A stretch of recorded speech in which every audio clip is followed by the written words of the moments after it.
raise it up, why? Raise it up, raise it up, why? Hey, raise it up, hey, raise it up, why? Raise it up, raise it up, why? Raise it up.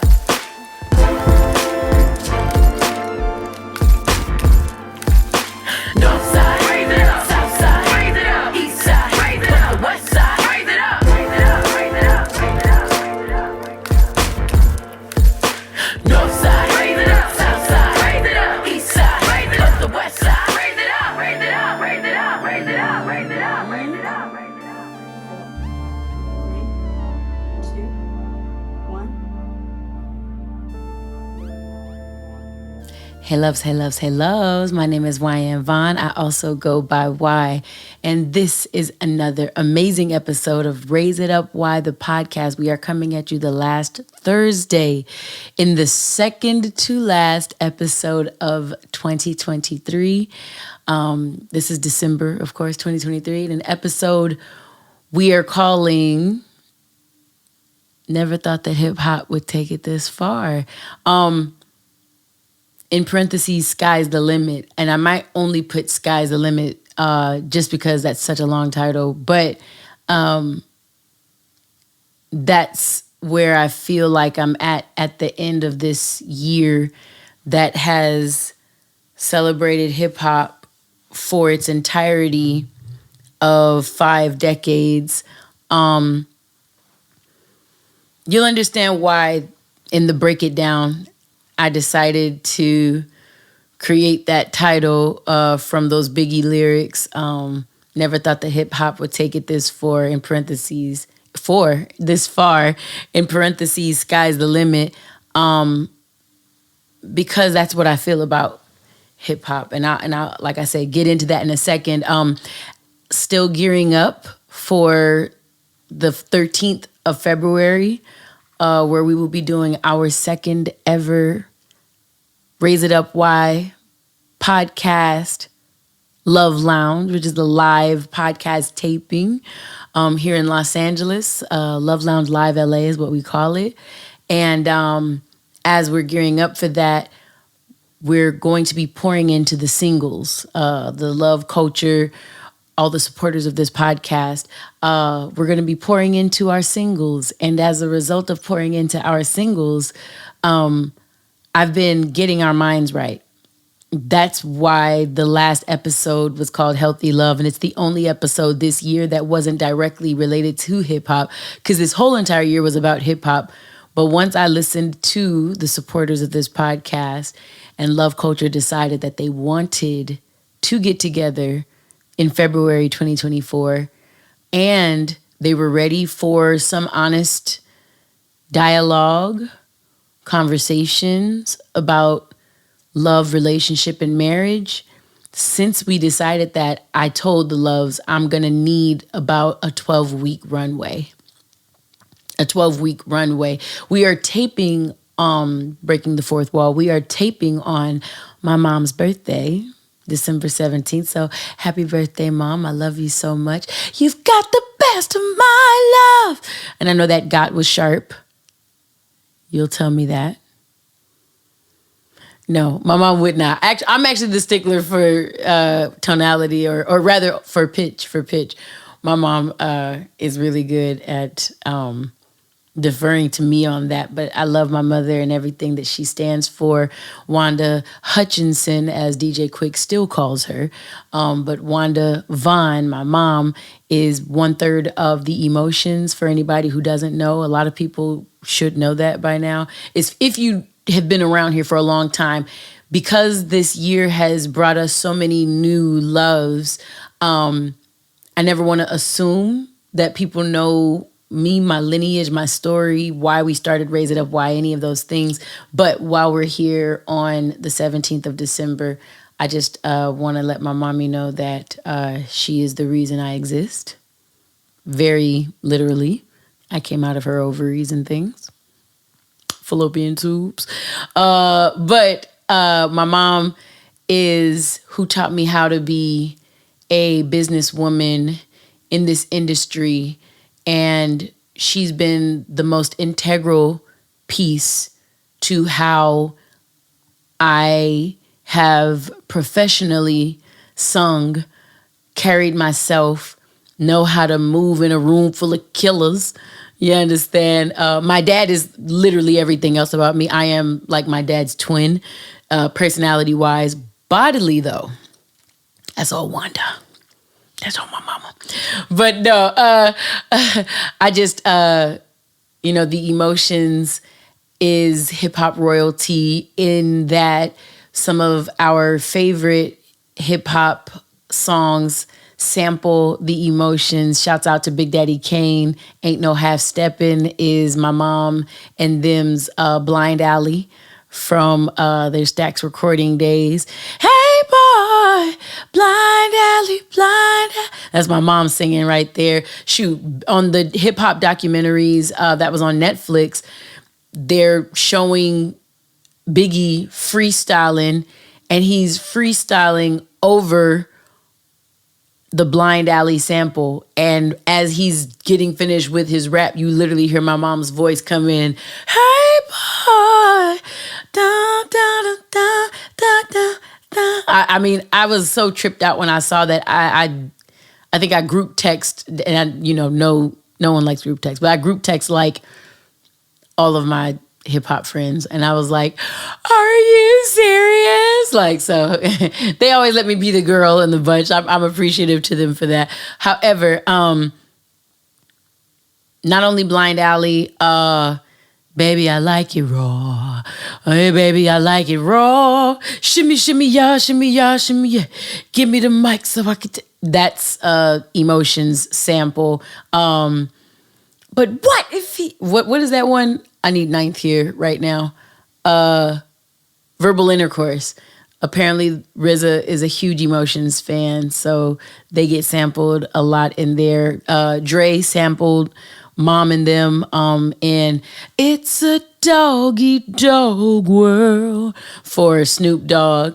The Dog Pound rocks a party all night long till the early But yeah, Mom and Them are sampled in there from Dre. So there's an article on this it's a hip hop magazine from 2015 is when it was published. But the Emotions is considered hip hop royalty. So I thought here in the introduction, for anyone who doesn't know me and for all of you who do know me, this is just a good reminder to say, let's all pour into my mom, send positive thoughts, vibrations, and everything else to the woman, the matriarch of the Vaughn family that allowed me to glean off of her star power and her wealth of knowledge to become the Raise It Up Y chick that I am today. I love my mommy.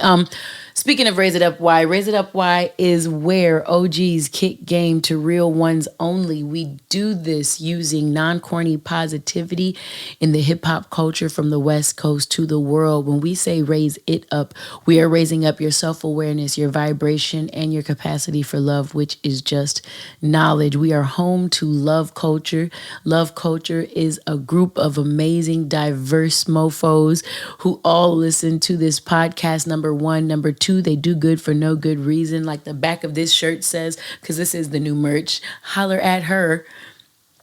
By the time y'all see this, I might only have a double XL or two left. So if y'all enjoy the new Raise It Up Y logo that I created, y'all holla at me. And if you are listening, this is doing nothing for you, but for all people watching on YouTube, you see, I know you see, yeah. Okay. But yes, we do good for no good reason. That's number two. And number three, we respect all red-blooded humans. Love and respect all red-blooded humans.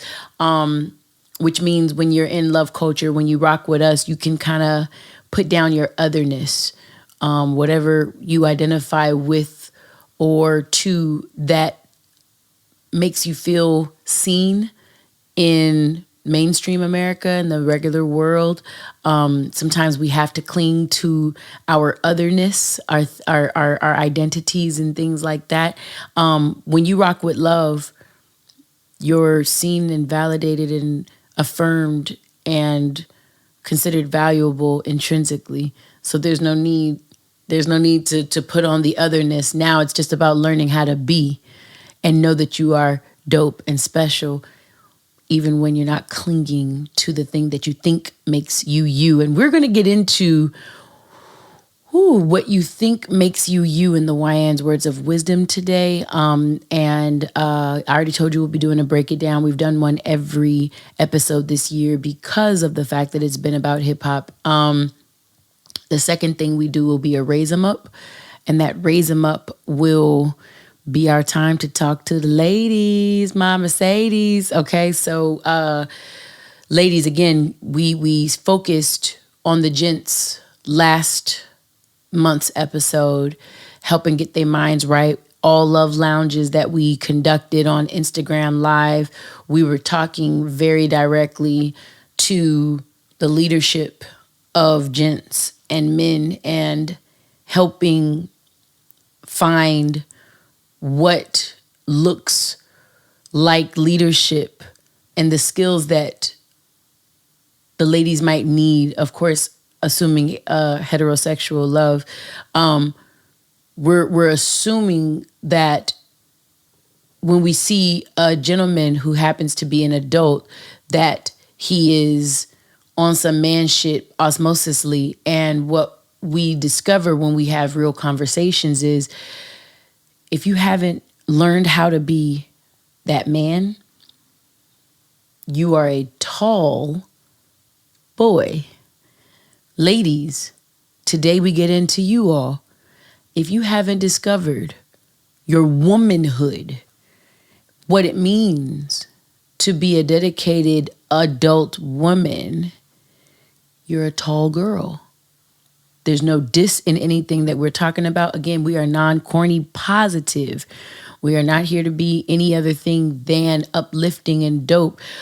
But when we get into these conversations, that's why I said, if y'all want to do this, I can do this, but we're going to need time, like the 12-week runway I've been giving myself on the topics of love, relationship, and marriage to get into what love culture has told me they want to invest time, energy, and conversation into. We can do those things. That's easy money. The honesty it takes to look at oneself, see what's really there versus the BS we've told ourselves is there. Like I say, listen to those Wyann's words of wisdom because they're coming.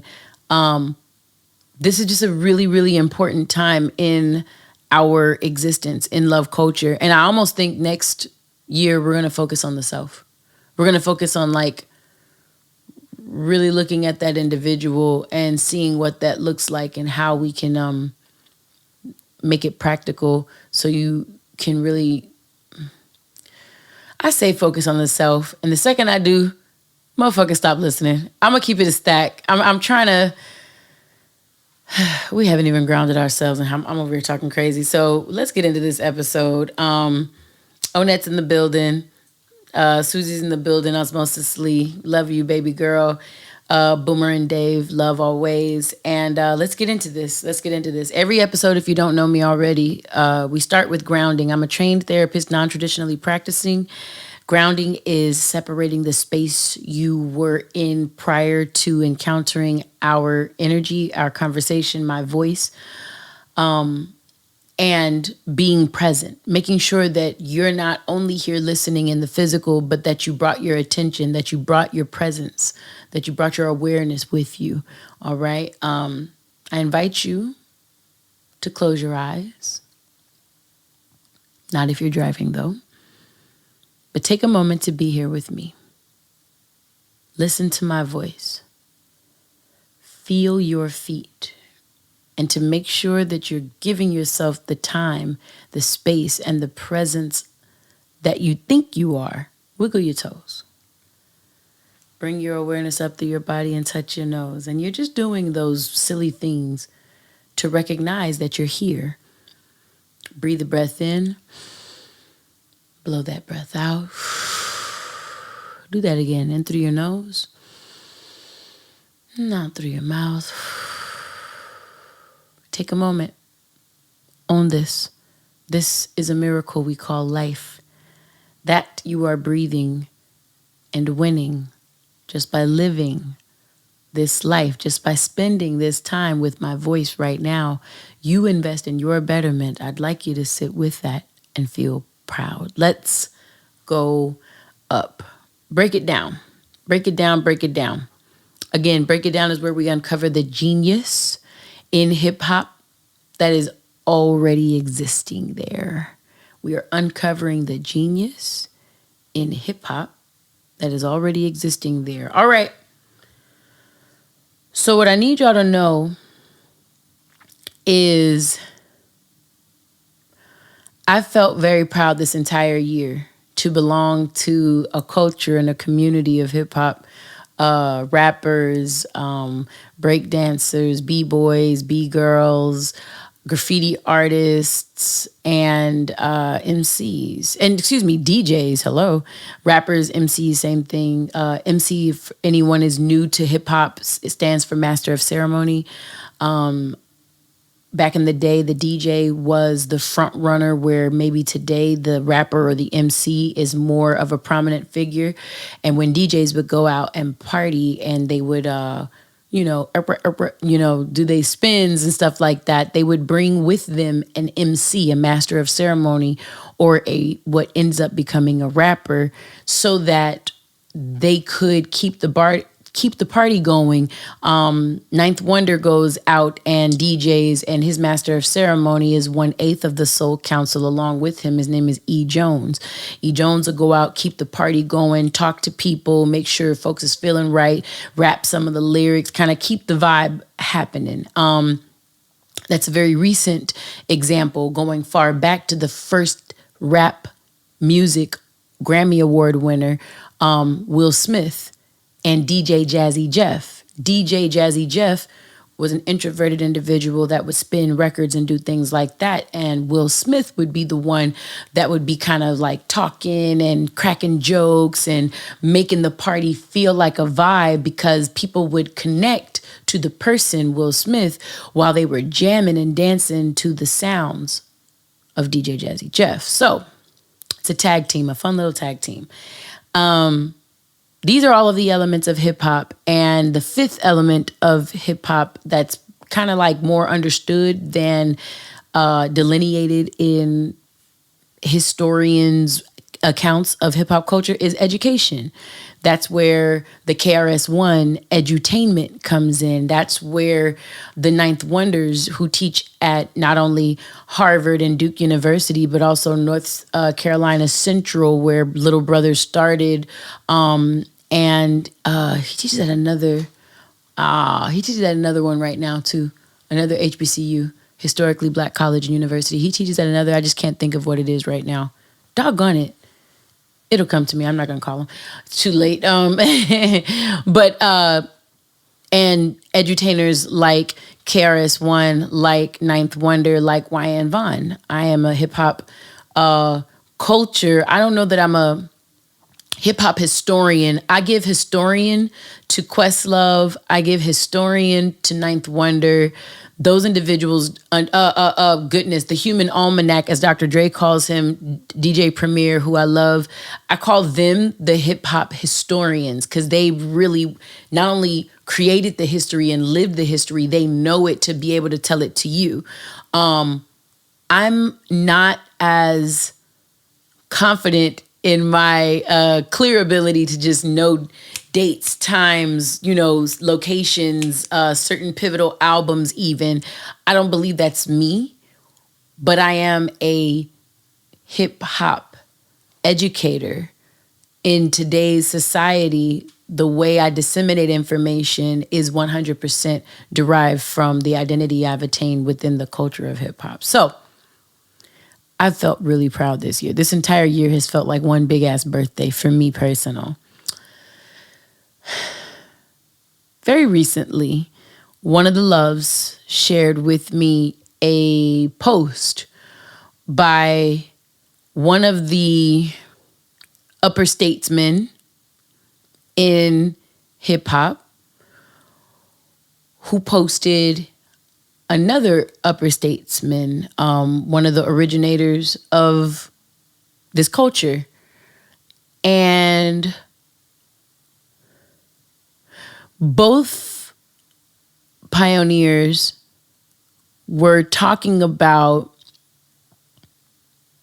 all of the tributes and shows and commemorations, celebrations of 50 years of hip hop that have gone on in 2023. And they spoke about it in a disparaging way. And I felt really, really disappointed. I felt really disappointed because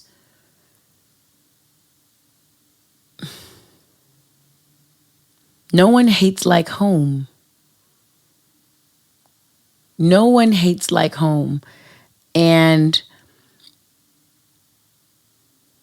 I understand that when you were around for, let's say, 30 or 40 of these 50 years that hip hop has been alive, that maybe you have some connection to it.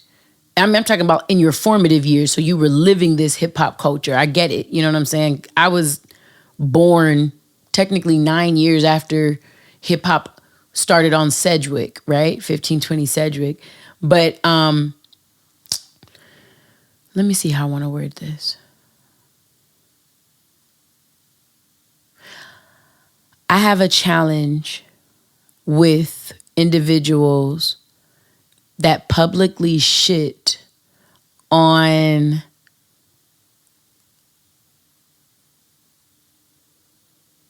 positive displays of an art form that generally only gets negative publicity anyways.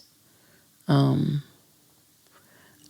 personally feel like gatekeeping in hip hop or any other industry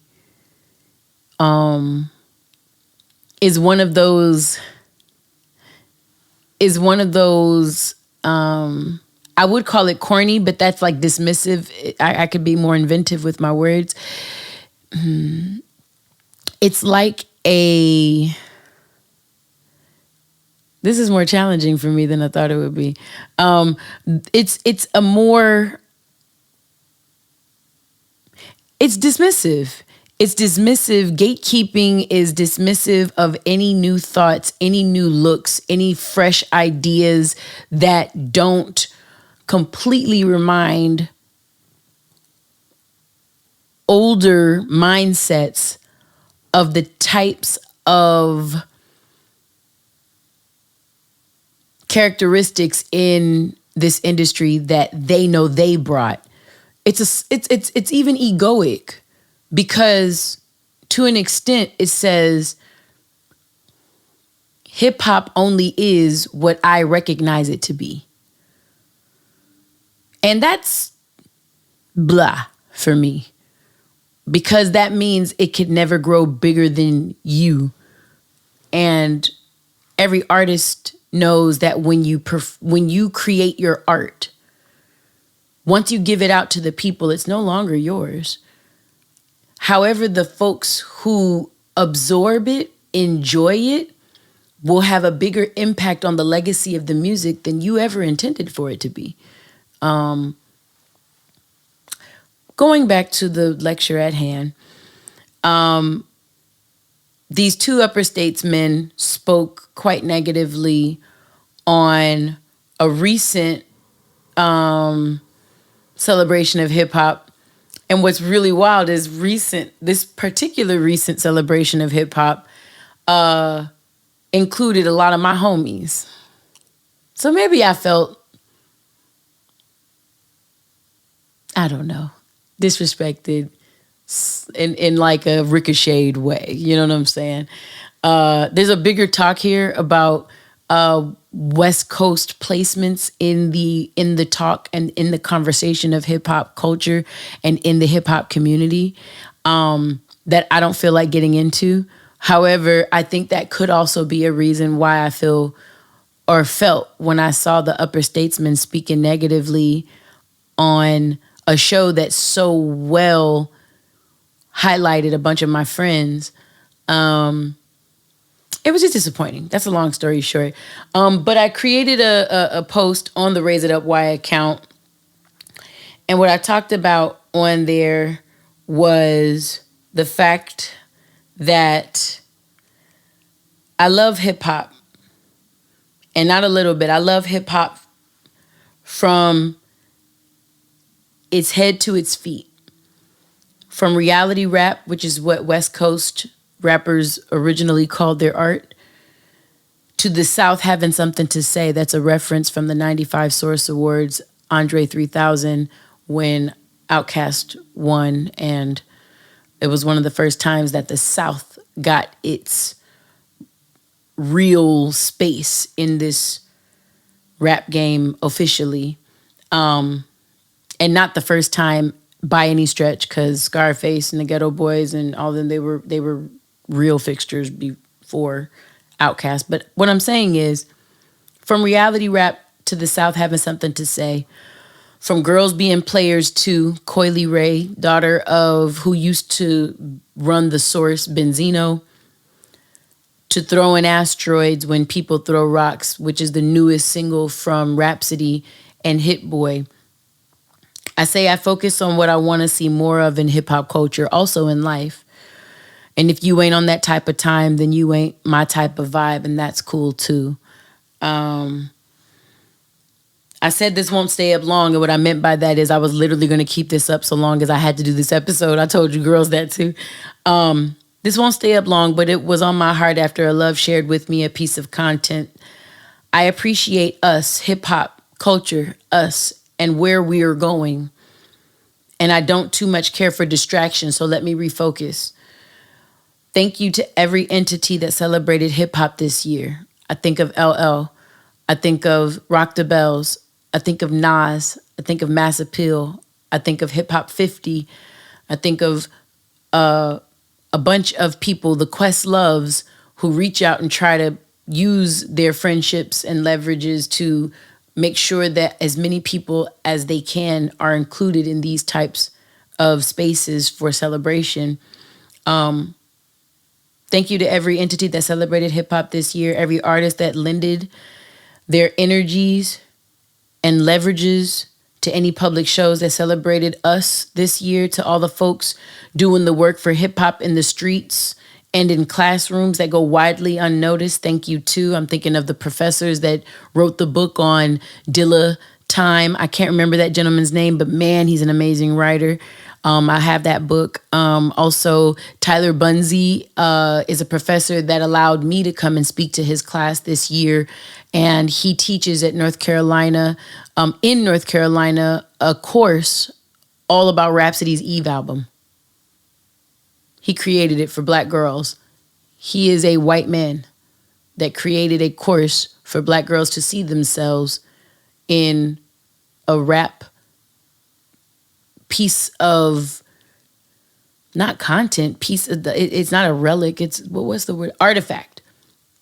An artifact within rap culture that was made with love from a Black woman for Black women by my sister Rhapsody.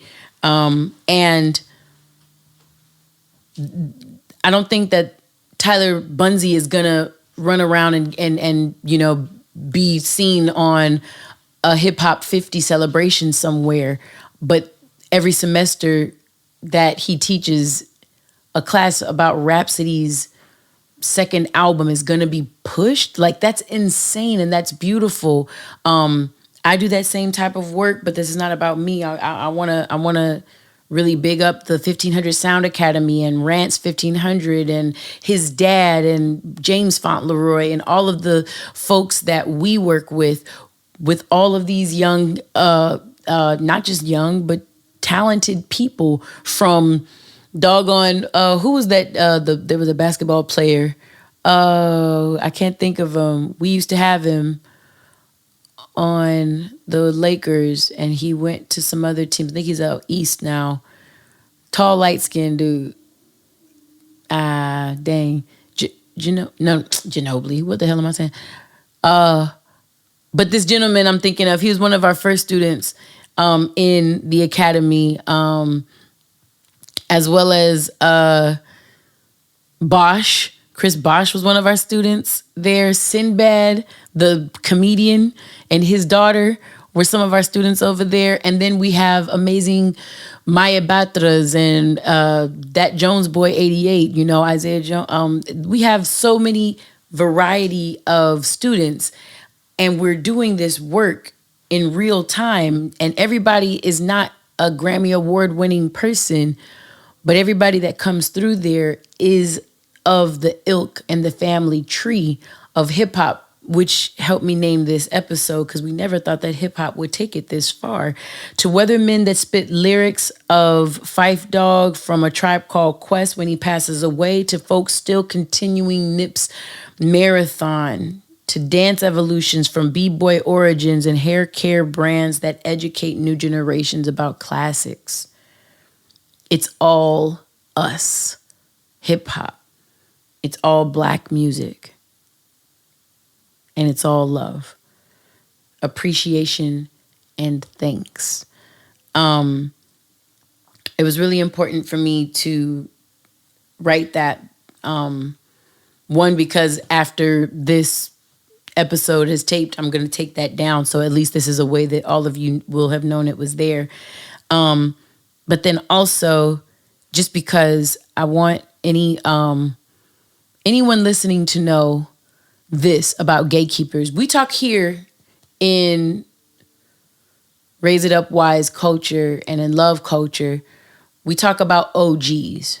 And OGs are original guides. Guides. They are original guides that provide leadership, provide mentorship, and provide guidance to real ones, the students of Raise It Up Y culture, who are coming up behind them, looking to be inspired by what's come before them, but pushing an original new frontier for something going forward. And what I want my real ones to know out here, every old person in this game is not an OG. Every old dude or chick in this hip hop space is not an OG. They might be an old guy or an old girl, but they are not an OG. OGs, once again, are original guides who don't mind imparting good news to generations coming after them, so that you don't succumb to the same pitfalls they did during their tenure in this rap game, right? And to the upper statesmen, that's why I call them upper statesmen and not OGs, to the upper statesmen of hip hop who have a lot to say about what it's become and how it looks and who celebrates it and who's gatekeeping when you get these calls and you decide not to attend. Question one, what was your contribution to this 50th year? How did you celebrate our birthday? Did you just sit on your throne and pontificate about how much you've done and what you've known and see back in my day, yop, yop, yop, and wag a finger? Respect to you if you did that. I just don't know how that celebrates 50 years of hip hop. Sometimes when folks get growner and maybe experience a little more stagnation than generativity, there's a little more bitterness and resentment that can settle in. And when someone gets in a fixed mindset about how things should be, they start to sound like relics, old niggas, and not innovative trendsetters, waymakers, and real ones. I think about Herbie Hancock. I think about talks I've had with George Clinton, and how they are adoptive of the new, and they're always looking to create and be more themselves with every new wave of these musical generations that have come after them, from that jazz that played with Miles Davis in Herbie's case, and from some fucking P-Funk from back in the motherfucking day, Mr. George Clinton, that gave way to things like G-Funk, and even gave way to things like To Pimp a Butterfly. Those are the types of models I use to know when I'm, continuing to give good words and good vibrations to this game called hip hop. And you can call it hip hop, you can call it reality rap. Some upper statements on the West Coast don't even like calling things hip hop because they feel so excluded. It feels so exclusionary when gatherings like 50 years of being together come up. They don't feel like they've really ever been included because of certain gatekeeping that's happened on the East Coast. Again, I like to focus on what brings and keeps us together rather than the distractions that make differences and separate us and push us all away. So whether it's reality rap or the South having something to say, whether you are a generativity baby of this culture like Benzino's daughter, Coily Ray, or you are a chick that comes from legacy in Black music like Earth, Wind and Fire and The Emotions, who was raised by a bunch of Dre's and Daz Effects and Ghetto Boys and hip hop having stuff to say, and if it don't make dollars, it don't make sense, and can't play with my yo-yo and all sorts of stuff. You understand? I used to be scared of the dick. Now I throw lips to the shit, handle it like a real bitch. Like, man, whether I don't care who or how, whatever those levels all are and were, I'm gonna let y'all know it's all us. It's all us. We look different depending on from where we come and what we say and what we do, but it's all us. I encourage any of my upper statesmen that are listening, men or ladies, clearly, keep evolving with us.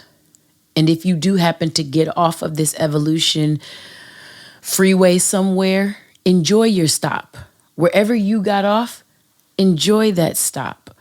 Because the second you start talking reckless on anybody who's still living on this freeway of evolution that's called this hip hop journey, you start to sound like the old bitter nigger. And nobody likes an old bitter nigger. And that is the last break it down of 2023. You never thought that hip hop would take it this far. Sky's the limit. And I'll just end with Biggie's lyrics. While we out here, we say the hustler's prayer, and we all hustling. I know several originals in this game who are looking at streaming and looking at how putting out music looks, even though music is all in them. And they're like, yo, something has to change, but we can do this smarter. We can do this better. So we all hustling. We all are still doing this. If the game shakes me or breaks me, I hope it makes me a better man. Take a better stand. Put money in my mom's hand. Get my daughter this college plan so she don't need no man. Ladies, remember that line just a second. Stay far from timid. What they say, scared money don't make none. Hey, originals and upper statesmen and ladies. Scared money don't make none. Don't be scared to evolve. Stay far from timid. Only make moves when your heart's in it. And live the phrase, sky's the limit. Sky's the limit, baby. Let's get into this. Raise them up. Raise them up is where I edutain. I get to be the lecturer, professor version of myself and give y'all information from my quirky, funny, funky, hip hop, West Coast, thick chick brain. And here's what I'll say. Hey, ladies, we have been talking about love, relationship, and marriage. And one of the biggest pieces of this talk for you ladies is going to be simple and plain. The same things that make you a boss in business are quite possibly the exact same things that make you unattractive in personal relationships. I'll say it again in case you missed it. The same things that make you a monster in the boardroom, that make you a desirable business partner, those same aspects and attributes about you might be kicking your back in when it comes to being a successful partner in a relationship. I'm going to tell y'all something. I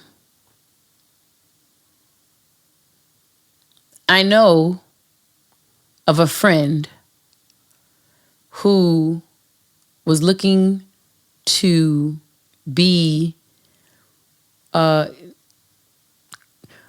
court a young lady.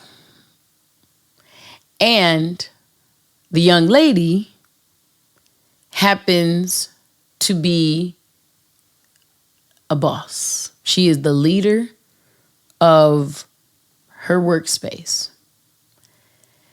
And as she leads her workspace, she is punctual, she is calculated, she keeps dates, she is time managed,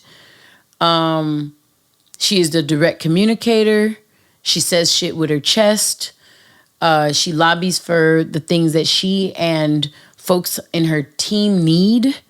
All of these things help. So, my friend looks to court the lady. And as he looks to court the lady, she uses all those same aspects. Direct, punctual, time managed, say things with her chest, direct communicator, very firm. And the homie found it hard to catch a vibe with her because there was no vibe there. It felt like he was being audited as if he were another job. He didn't feel seen. And if he were the type to want to just fuck him and leave, he would have probably only left, if he were the type to fucking leave, it's what he probably would have done, because it seemed like and felt like that was the only space the woman left in the relationship for him. The space to hit it and quit it. Ladies, I know people are making lists. I know people are getting into these, you can't take me here, you better take me there, you got to have this, that, blah, blah, blah, high value BS. Ladies, stop the bullshit. Stop it. I need you to learn to hang. I was talking to my mentees about this. every dude you date is not about to be your husband.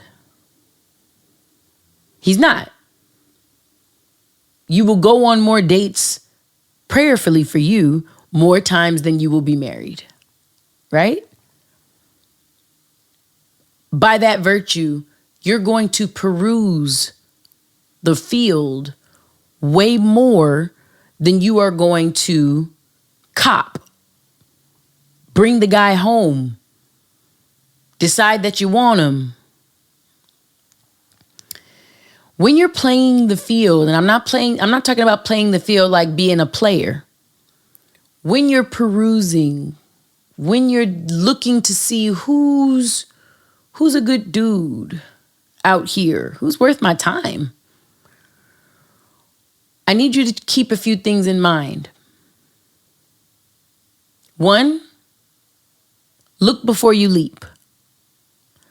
We were talking about this in a Luv Lounge on Instagram Live, and there was about 40 guys and ladies in there. And I was asking ladies, what do you look for when you are picking out the perfect piece of fruit? And ladies answered things like, I make sure that there's no bruises on it. I kind of squeeze it to make sure it has a certain type of firmness so that nothing, when I do squeeze it, a side of its skin bursts and it's like, overripe, so by the time I get it home, it's probably going to start spoiling. People look for signs of whether there's already mold or issues with the fruit. People will smell the fruit. They will look at the fruit. They will touch the fruit. They will hold things. And then once that fruit has passed all of their assessments, they go to the cashier, they pay for the fruit, they take it home. So then I asked the ladies, by what set of guidelines do you discern the man that you want to lead you in relationship? How do you pick your man? And the room of about 40 loves got deathly quiet. And if you don't know what a Luv Lounge is, wait till the end. I'll explain this. But we're on Instagram Live, and I have a bunch of people commenting, none of them ladies. And I know the ladies are there. They just responded to the question prior. Hey, ladies, how are you assessing? How are you picking? By what scruples? By what list of standards? What are you gauging the man that's looking, that you would like to lead you? What are you gauging him by? When ladies finally started answering, which was much later, they gave a lot of conversation to, well, I look at how he treats his mom. I look at how he, the people that he keeps around him. I look at, and some of the ladies were in the high value man conversation. So I heard a few repeat answers. The most challenging thing was I didn't hear how he treats himself. I didn't hear that answer. And if I did, I didn't hear it in that plain language. I look at how the man treats himself. Hey, ladies, no man will ever love or cherish or value you more than he loves, cherishes, and values himself. No person, I don't care who or how you love, no person loves and cherishes you more than they love and cherish themselves. That's just the way that this shit goes at this point. Which brings me to my grandmother's saying, choose wisely, treat kindly. I don't care who you choose, but once you get them, you got to be nice. So the other thing we talked about in that Luv Lounge was, as responsible as you want a man to be with his hands, ladies, I'm going to need you to be that responsible with your words. Your words have the power to lift a man, and you can break him down. And certain circles believe that just because you're not putting hands physically on a man, that you're not able to do damage, and that would be completely wrong. Sometimes it feels like we only acknowledge abuse if it's from a man to a woman, number one. And other times it only feels like we acknowledge abuse if you can see the scars. Verbal, psychological, emotional abuse is real as well. Man could never put his hands on you. If he is speaking to you in certain ways, that's not going to be okay, right? It's still abuse of the individual. And ladies, that sharp tongue, that flippant tongue, the curt sarcasm, that shit is ass. It is ass. And it needs to be removed from your vocabulary if you want to experience the type of relationship you believed that 90s love songs sounds like, 70s love songs sounds like, your grandparents and them felt like. Whatever that is, you won't experience it with 2023 songs ego. You can't. You literally won't. Choose the man wisely. Have a discerning spirit when picking him. And when you get him, even if he's the wrong guy for you, treat him kindly. Ladies are saying, but what if he is an abuser? What if he gaslights me? What if he love bombs me? Then the fuck leave. Leave. That's still on the table as an option. Sometimes the kindest thing you can do in a relationship is hold your tongue and just bounce. But sometimes, ladies, if we're going to keep it a thou wow, sometimes we're enjoying the spoils of their labor.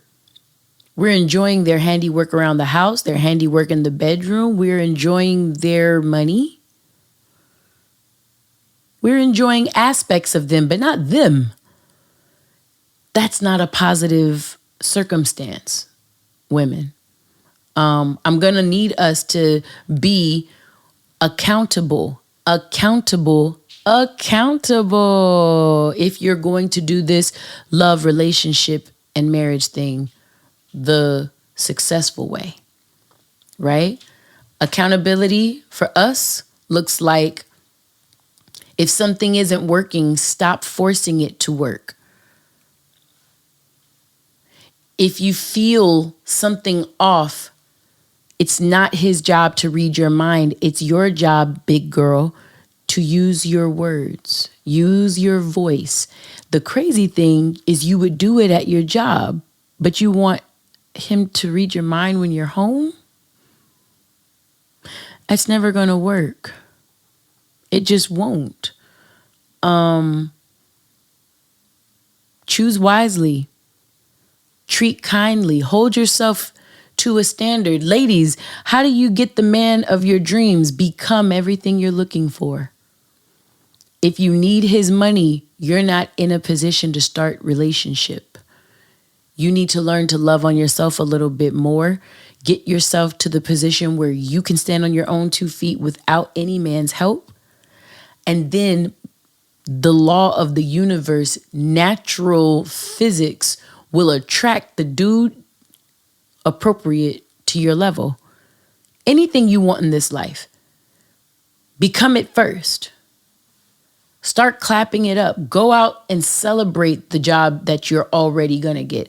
Go out and celebrate the acceptance letter into the school of your dreams. Go out and celebrate the graduations with that PhD. You go out and be the thing. Let the universe, let God, let Allah, doubt, whatever you call Dios, whatever you call spirit, let your desires be known. Put it out there and wait for that shit to come right back. Not wait idly, because faith without works is dead. Become, do the things. I've always seen myself living by the beach.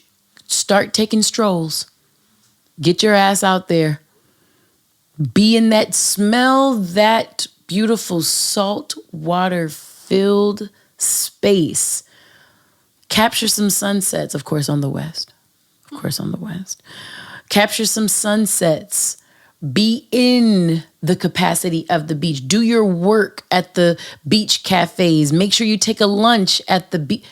Be there. Do the things that put you over there. Life, the universe, God, however you believe, will start to build your existence by the beach. I want to be a wife. Okay. What does a wife look like to you? What does the most amazing partner in any relationship, partner in business, partner in crime, what does the most amazing partner look like for you? They're probably loyal. They're probably supportive. They're probably one that holds up a certain standard of the relationship, of the situationship. I mean, think about holding a marriage like if you're going and moving and you're holding a couch and y'all are trying to get a couch out of a house. If the other person who's holding the other side of the couch just decides, hey, I'm tired, and just boom, drops the couch while you're still trying to hold it, you'll hurt yourself. If you're going to be in that partnership, you have to be communicative. You have to hold your weight, don't you, ladies? You have to hold your weight. You talk too crazy to that man holding that couch, he might shove that shit in your chest. I'm not saying it's right. I'm saying it's an option. Ladies,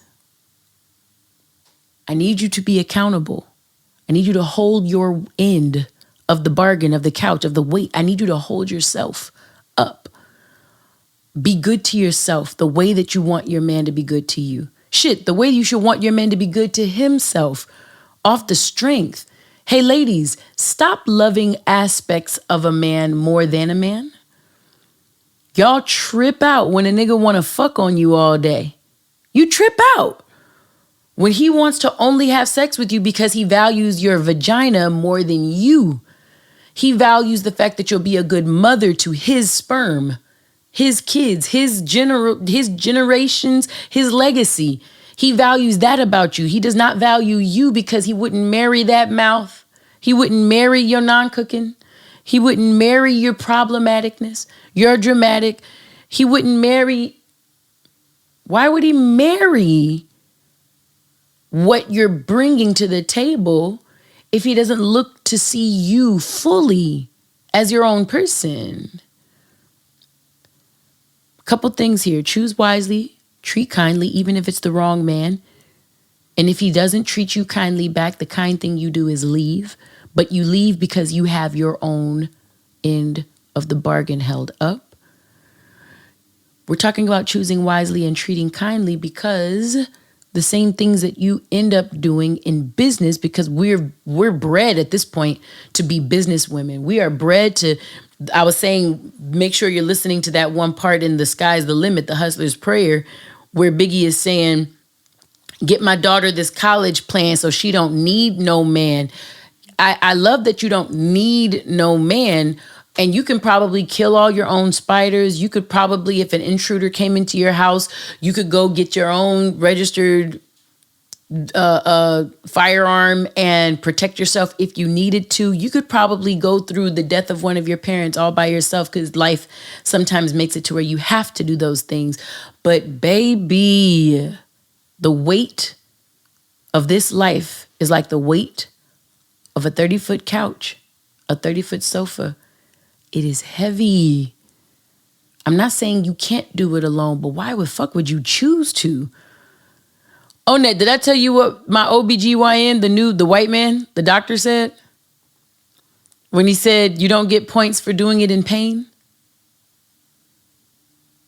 You don't get points for doing this life in pain.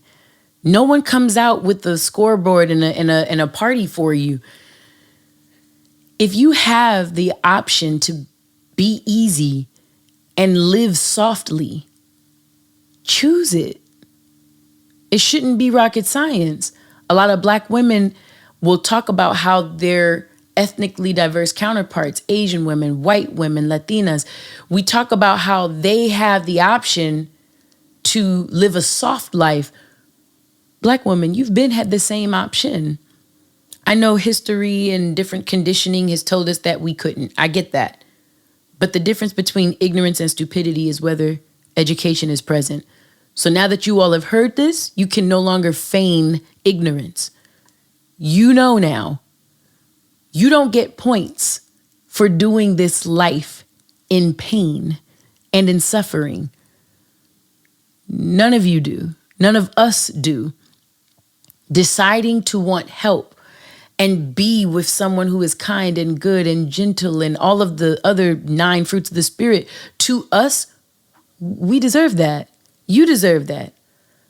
A man deserves a partner like you who understands that. It's okay to decide that you want to be feminine, soft, and womanly enough to take on masculine energy in the form of a partner and a man. All right? Hey, boss woman, put all those defenses down. Put all those shields down. Put all those distractions down. You are allowed to be soft, to be feminine, to be softer toned, more laid back. You can still be assertive, not aggressive though, because you don't need to. Allow yourself to be loved. Allow for vulnerability, right? Because why wouldn't you? I don't understand why you wouldn't. Yeah. Accountability. Choose wisely, treat kindly. And the same things that make for good business women don't always make for great loving on women. Okay? Loved on women. All right? This is going to lead us into the Wyann's words of wisdom. And I say that because of another thing that happened in that same live earlier this week. Listen, as we were discussing all of this with ladies about what does it look like when a man is leading you. And ladies, don't think we don't know that there's ego in the feminism, in the feminine energy. That ego within the feminine energy is another one of the aspects that's leaving you lonely at night. All right? Hard to love. The ego don't love nobody. So it's hard to love the ego, right? When you melt that ego down and decide to be yourself. Oh shit, well, who doesn't love oneself? This is a question. The Wyann's words of wisdom today. I feel broken. I am myself. I feel broken. These are quotes. This is a quote. I feel broken. I am myself. Ladies and gentlemen, you are not what you think. You are not how you feel. You are only equal to you. Your thoughts are equal to your thoughts. Your feelings are equal to your feelings. But you are not everything you think you are. You are not everything you experience in emotion either. When we were speaking on Tuesday, a couple gentlemen started a different kind of side conversation off of how women were discerning the man they would be in relationship with who would lead them. And I was making a point to say, I'm wondering if some of this hesitation in this conversation is because of how I'm wording it. Ladies, are you having a hard time understanding that this man is leading you? And at the time that I was making the point about leadership and how the man is leading, but the woman is quality control for the leadership. That's a conversation that we had in episode 63, hashtag healthy love. If you want more context to that, you can listen to the break it down, the end of the break it down of episode 63, where we talked about God as the leader of the relationship, the man as the manager of the relationship, and the woman as quality control within the relationship. But yeah, that's extensively described in episode 63. Here in episode 64, I want y'all to know there were certain gentlemen that came in and said, not only am I broken, I know other broken men. I know other broken people. And some of the folks, the gentlemen in this side conversation, started listing people who by their measure of character or people was broken. This person's broken. That person's broken. I'm broken sometimes. And another person said, I'm broken right now. Ladies and gentlemen, in love culture, and all my visitors, everyone watching and listening right now, if you feel broken, this is not the time for you to look for a relationship. This is not the time for you to explore concepts for marriage. You need to go inwards and you need to heal. Healing is finding resolve from a wound.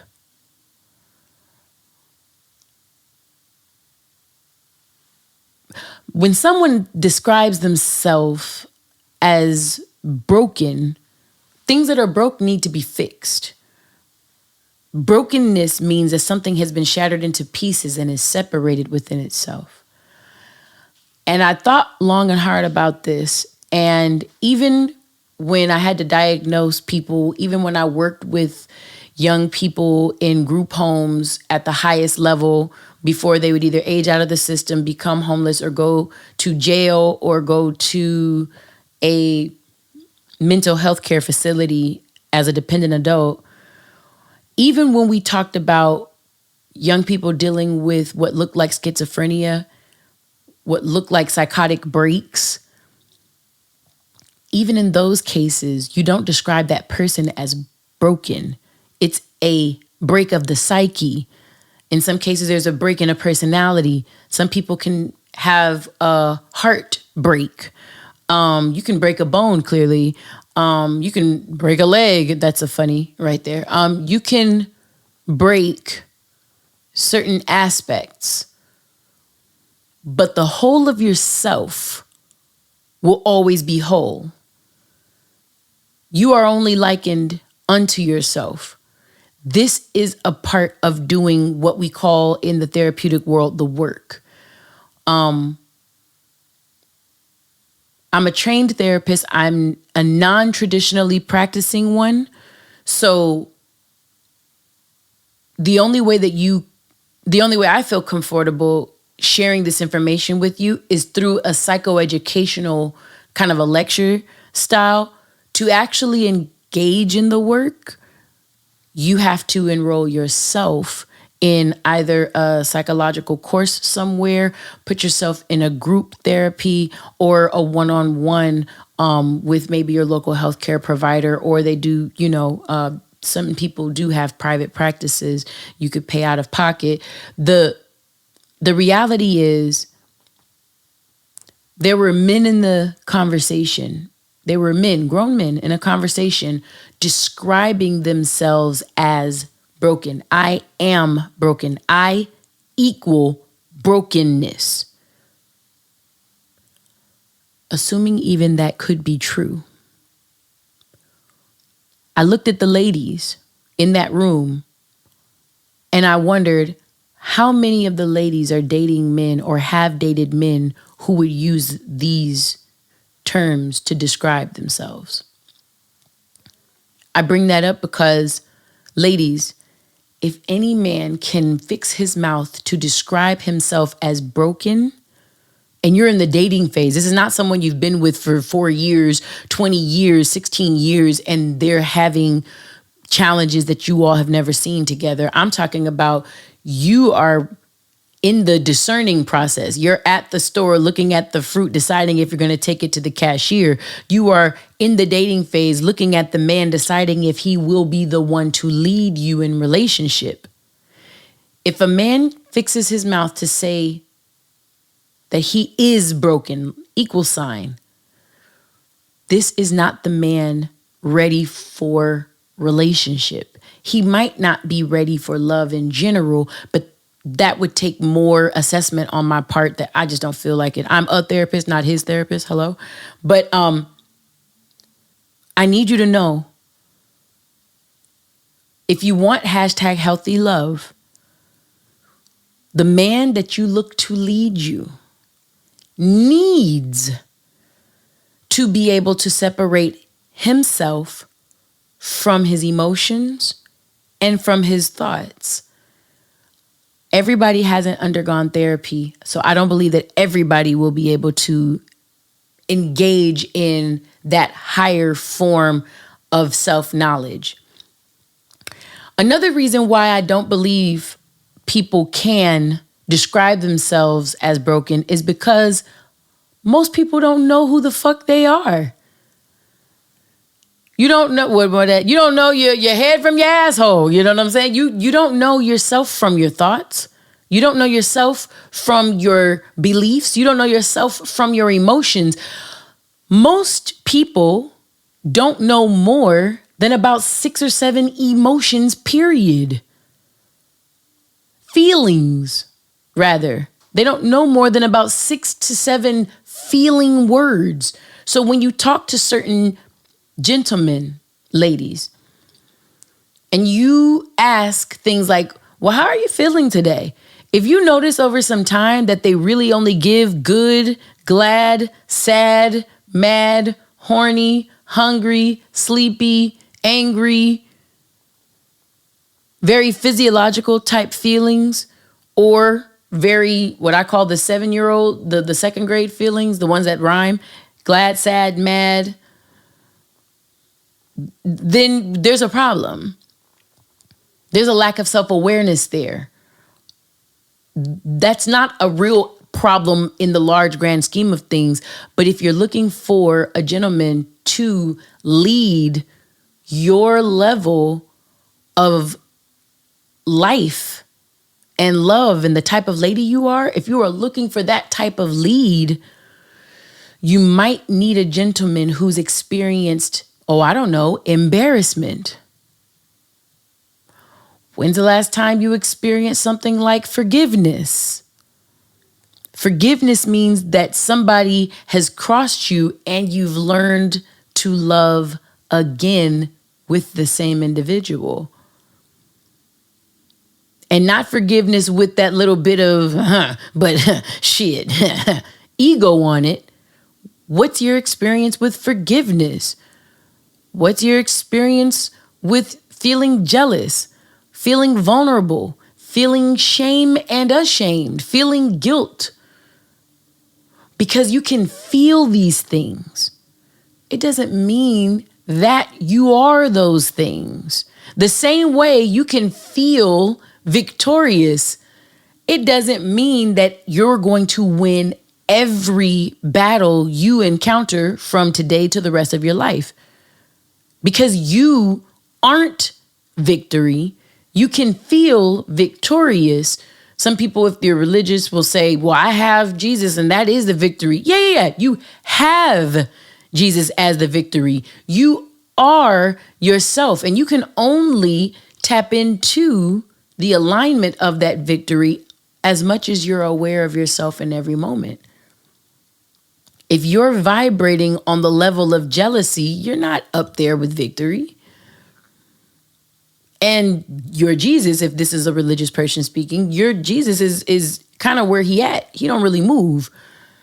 God stay where he at and don't really move. He got to stay where he at, so you always know where to to come home to. Beyonce's song from 2020, Find Your Way Back. What is it? I know, don't let this world drive you crazy. Find your way back. Something like that. It's something like that. It was for the Lion King. You got to know where the sun is so you know where is west, at least here on the West Coast. If you know where the sun is, you know where west is. In the West Coast, if you know where the mountains are, you know where north is.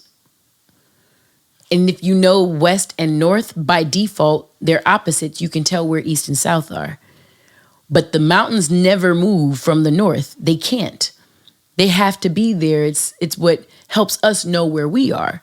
Just like the ocean and the sun, when it's setting, of course, I was saying where the sun is. I meant to keep saying where it sets because I'm seeing our beautiful ass sunsets.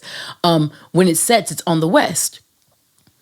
That's how the victory is. That's how the vibration of anything is. Things stay where they are in this world.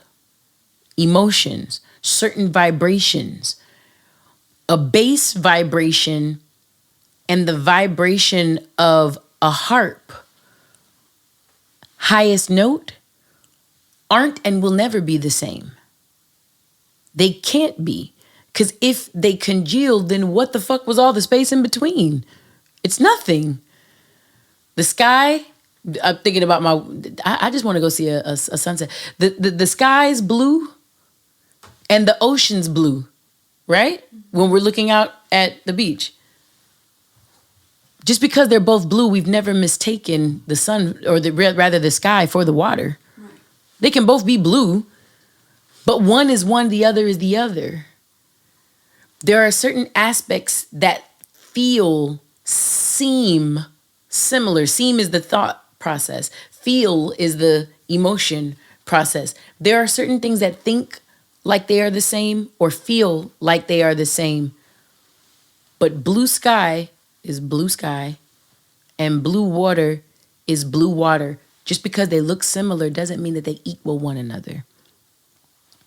Ladies and gentlemen, if you decide that you feel broken, then don't misspeak and align yourself with brokenness. Because even if you're aligning yourself with brokenness, in alignment, you're just resonating on the same level. Brokenness is not a person, though. It never will be, and it can't be. Brokenness is only brokenness. Guilt is guilt. Positivity is positivity. This microphone is this microphone. It doesn't matter what it is. Things are what the fuck they are. We, with our egos, our problem-solving parts of the brain, can try to create a solution to problems that don't even exist. Like, oh, the black of this and the black of this, these must be the exact same thing. No, the fuck, they're not. They just both happen to be black. You know what I'm saying? You can feel the same feeling. It doesn't equate you just because they're the same color. You get me? So alignment is not an equal sign. It's an alongside. It's an adjacent, right? We're in my kitchen. My day room is over there. They're aligned by sharing this wall. They're literally adjacent. They're right in step with one another, right? But we're in my kitchen. We're not in my day room because we can't be both places at once, right? It is what it is. It ain't what it ain't. Please, ladies, gentlemen, non-binary, who or how you love, folks in the Luv Lounge, people watching, I meant to say folks in love culture, or people watching this broadcast right now of Raise It Up Why, listening even. You can make the statement of how you feel. I feel broken. But you gotta know you are only equal unto yourself. Which brings us to I feel, quotes, I feel broken, semicolon. I am myself. That's Wyann's words of wisdom. I'm about to get into some before I go. Bam, janky, jang. I clapped and I hurt my fingers. Oh my God. I clapped so hard at this motherfucking cute ass ring. I smacked this shit. That hurted it. That hurted it. Pay your dues. Portion of the podcast that's dedicated to my brother in heaven. Hello. Hi, Wayne Jr. But no, it's the portion of the podcast dedicated to my brother in heaven, but it is also where we highlight certain businesses or folks or things that I really fuck with. And if we ever had an ad or advertisements, they would go here at this space. However, right now, I want to, number one, talk about and thank always, I love the do more than you knew, my cousin, Maya Smith, CEO and MC, Master of Curl of the Do, THEDOUX.com. She was on this, man, she was here this year. This has been a great year. I can't remember what the episode was though. What's the difference between me and you was that her episode. That was her episode. Because people didn't know how pretty she was. I said, yo, bad. But the Black-owned, veteran-owned, Black couple-owned, my two cousins own at ILOVETHEDOUX at I Love the Do, ILOVETHEDOUX on Instagram. They own that business and are incredible with their branding. Everything they do, not just in 50 years of hip hop, but the entire existence of them, they seek to create awareness of classic hip hop to new audiences by the way that they brand their hair care products. So today, on my edges, I used, what's the edge? My edge one from the B-Girl line. They have an edge control that I really like. It's in my top drawer in my bathroom. Sorry. I can't remember what it is. I'm so embarrassed. And I only thought right now about it and the fact that I didn't have it next to me. Wyann's a professional, but she's going to bring that. And while I wait for Onette to bring the edge control from the Do B-Girl Honey line, as I'm talking slowly because I hear her footsteps, push it. Push it real good. Bang, bang, bang, bang, bang, bang, bang, bang, bang, bang, bang, bang, bang, bang, bang. Ow! Salt and pepper's here. Baby, baby. Ooh, baby. Baby. Ooh. I also would like to thank my hair lady who uses these products on my hair. I did my hair this time, so if it looks bad, blame me. But Quista, HAIRBYQUISTA, hair by Quista. My long hairs is coming back. Y'all know I cut my hair in 2015 when Wendy was diagnosed with cancer. She is in remission and cancer free because Jesus is real. I know the Lord is good to me. Ba-doom, clap, ba-doom, ba-doom, ba-doom, clap. Okay, so because it's been since 2015, what is that? 8 years. Woo, coming up on 9 years. Next, some weeks. Yeah, because Wendy was diagnosed at the last week of 2017, but she didn't cut her hair till around her birthday. We were working on To Pimp a Butterfly. Did you know that? We were working on To Pimp a Butterfly the first week. Put it like this. I left Wendy's birthday party February 2nd, 2015, and I went to Santa Monica to go work on To Pimp a Butterfly with Terrace the same day. And she was losing like the cancer medicine. It was like making her lose some of her hair and everything. So she was trying to keep it as much as possible. But when she was seeing like clumps of her hair, she ended up like cutting it. She just went all the way bald because she had to. And so I cut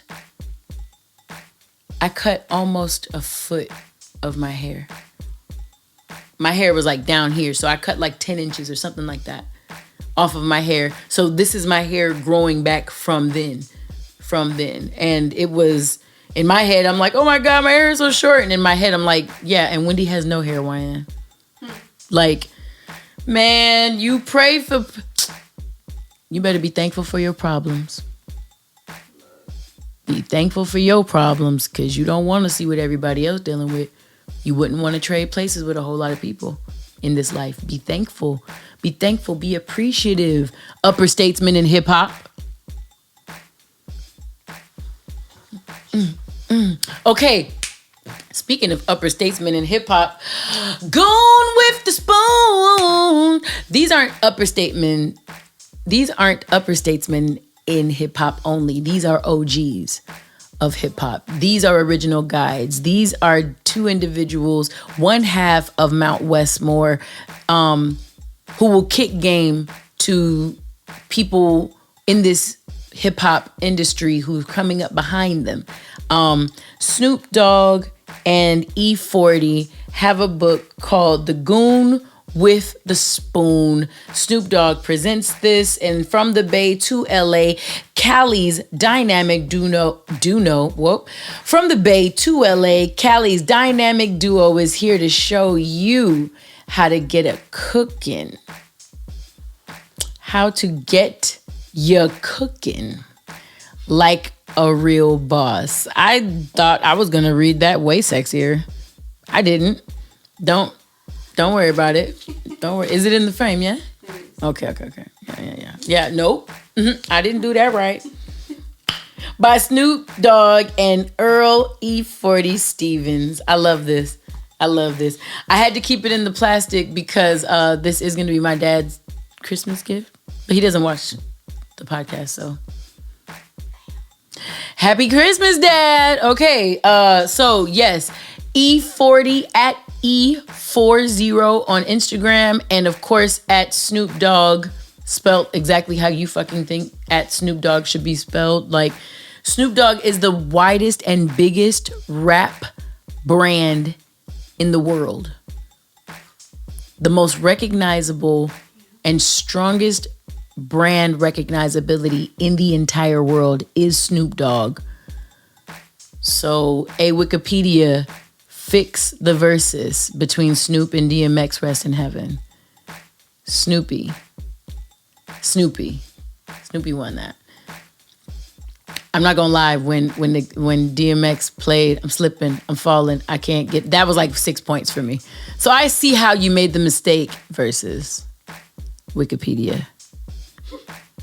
But don't be fucking weird, all right? All right, and then my homeboy Derek Bivens and his wife, I call her his wife, Jen. Solo's Kitchen and Catering. It's one of, listen, they have some food that make you slap your mama. I don't know why I'm doing all food. And I mean, I did hair stuff too, but I did food as well. Because of course I'm going to do Wava after this, which is still... All right, Solo's Kitchen and Cafe. Go to www.chefsolo.com, and he is at chef_SOULO on Instagram. Chef Solo and Solo's Kitchen. Derek Bivens, chef, I just learned that your name was Derek Bivens. If you are related to Michael Bivens, I'm coming back up there and I'm going to ask for a BBD autograph. Thank you. From you, though. What? All right. Yeah. So that's the homie. Much love to Billionaire Burger Boys because they created that as well. I'm working on getting that catering for the Luv Lounge Live. I love gin. Yes. Another beautiful business at Wava Life, at WAVALIFE. All of my bottles are over there because I drunk them all. I was gonna try to show them Warren's beverages, but is there a lemon lime over there or no? One lemon lime? Talk to me dirty. Looking at this, I wish I was drinking it again. Listen, Linda, listen. Hell wrong with you, Warren and Aurora and Carter. Aww, because Carter is definitely going to be working there. So yes, at Wava Life for all of your probiotic needs, drinks, and foods that promote gut health. At WAVALIFE on Instagram. Pristine Nails has been killing my nails. In a great way. Like killing them in a positive way. Oh, sorry. This is like hip hop vernacular. Yeah, so if you are listening in, this is doing nothing for you. But if you're looking online, what does that mean? If you're looking on YouTube, then you are seeing my little short red, fire red. It's Ferrari red. It is what it is. I'm just saying, it goes with the new logo. I hope I remember to edit this part and really like promote this. This. Ooh, I do. Yeah, I do. So, at Pristine, at Pristine Nails Glendale, PristineNailsGlendale. I'm going to see if that's their name. Pristine Nails Glendale. I really think that's them. Tell me I'm right. Pristine. Yep. Yes. Thank you. You know, my brain. You know, it is what it is. Almost last but never least, shouts out to Love Culture in its entirety. We are taping this before I will see you for the virtual Luv Lounge that's happening December 21st. By the time this comes out, it will be exactly 1 week after that. So it'll be Terrace's birthday when this comes out. Happy birthday, Terrace. I love you. And Fonte's. Like, it's a bunch of people's birthday that day. There's someone else's birthday on that. But yes, happy birthday to Terrace Martin, my brother. Yeah, we're going to have a really good time on that. I already know. And Love Culture, thank you for all your support this year. Thank you for rocking with me. Thank you for investing into yourselves with spending time with the pod, spending time with the Love Lounges, and spending time with Love Culture Community on Instagram. I think I'm going to make a broadcast channel from the Wyann page too. Yeah. So that people don't miss stuff. Some people, they be like, well, we don't see when you post, like, because I'm wherever I am in their algorithm. So the broadcast channel is just to make sure they see certain things. So we shall see, yeah. But, and then last but never least, Raise It Up Y at RAISEITUPWY and all the love say, rockets up on these hoes. I appreciate all of you for being here with me, for listening to me be crazy and wild. Stay tuned. New Year's Eve episode will be dropping in just a couple of days. And it's the 13th episode. We always have 13 episodes every year, not just the last Thursday of every month. The 13th and final episode is always the New Year's Eve. So be looking forward to that very short, episode. And I love y'all. Thank y'all for rocking with me. Thank y'all for rocking out this year with this whole entire team, this whole entire squad.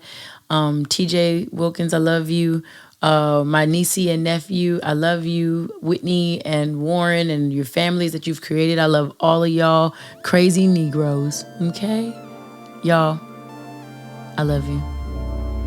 Be good. Be merry. Be kind. Choose ease when it comes. Give it a chance, yeah? Stay real. A boom cat. A bound down.